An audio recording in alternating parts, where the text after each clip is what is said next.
یا گمراہ کرنے والے انسان، یعنی اللہ کی رسی چھوڑی، اللہ کا کڑا، توحید کا کڑا چھوڑا، تو اب تو شیطان کا نوالا بننا ہی بننا ہے۔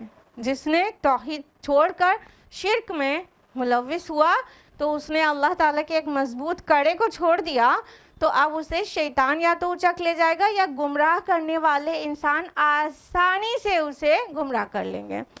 اور یہ جو ہوا کا جو جھکڑ والی ہوا اسے اڑا لے جائے، تو اس سے مراد لیا ہے بعض مفسرین نے نفس سے۔ اللہ کی توحید سے انسان ہٹا تو خواہش نفس میں ہی تو مبتلا ہوتا ہے، پھر اس کے پاس طاقت نہیں رہتی نا، پھر نفس اسے جس طرف لے جاتا ہے وہ اس طرف چلا جاتا ہے۔ جب نفس کے اندر سے کوئی بات ابھرتی ہے اس کے آگے ہاتھ جوڑ کر کھڑا ہو جاتا ہے اور اس کو پوری کر دیتا ہے، تو وہ بالکل ہیلپ لیس ہو گیا وہ انسان جس نے اللہ تعالیٰ کی توحید کا کڑا چھوڑ دیا۔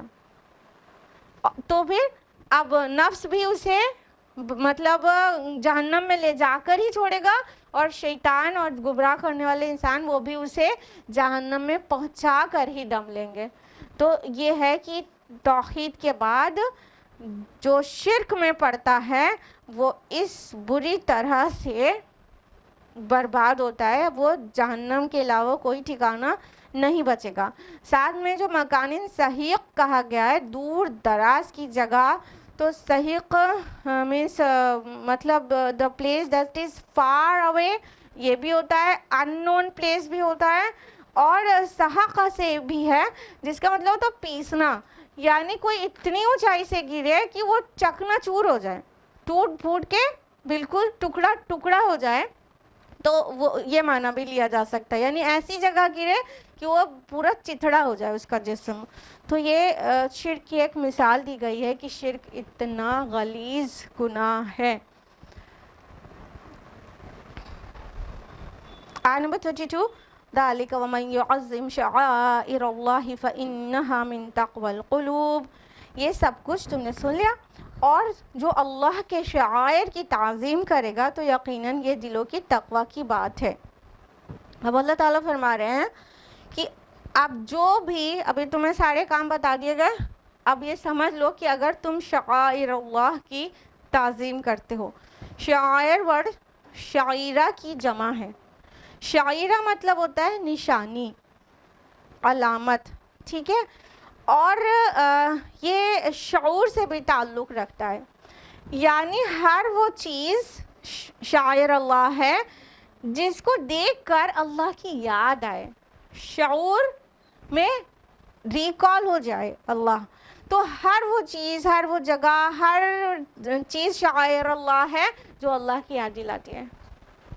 اب چلیے کاؤنٹ کریے اللہ کے شاعر۔